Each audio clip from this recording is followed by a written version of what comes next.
With the apparent demise of Bricks by the Bay, we haven't been doing too much GBC, and all my modules, including the ones I had wanted to revise, have mostly been gathering dust.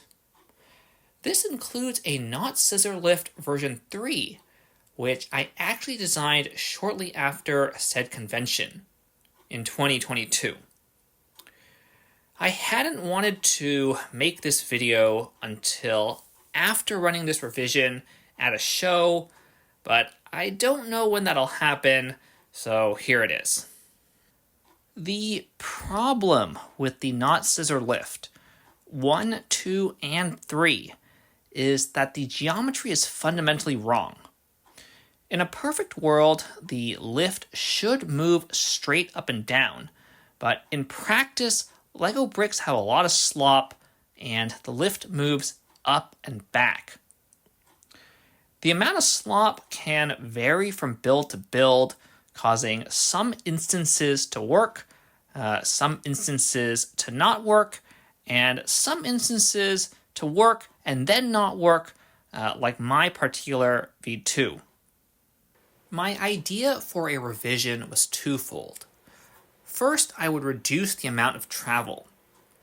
This would reduce the weight of the lift, the stress on the mechanism, the deflection in the travel, and hopefully the variance of that deflection. Second, I would reinforce the structure as much as possible.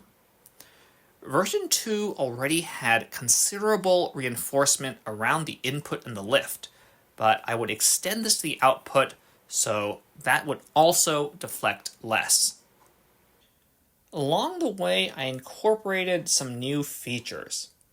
I fitted my standard shared power input and output while keeping the net gear ratio practically the same. I also added a spot for counterweights, which connect to the lift via a fairly long string of linkages, including a bell crank.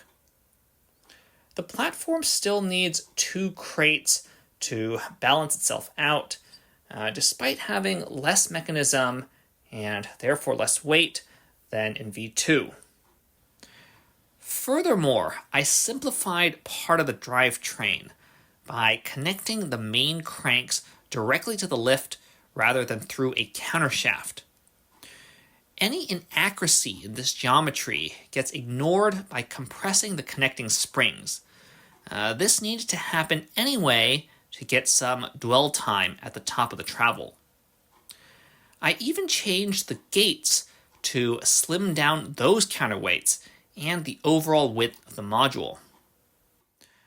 I used the output ramp design from the Pacellier linkage lift, which outputs a narrower stream than what I had before.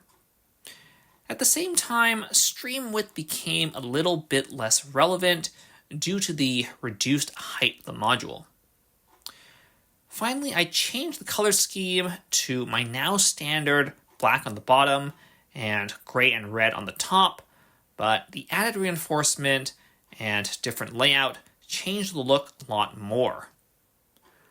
Whether this actually works better really remains to be seen. I did run it at a few lug meetings in 2022, but V2 also ran well at a few lug meetings before it broke at Bricks by the Bay.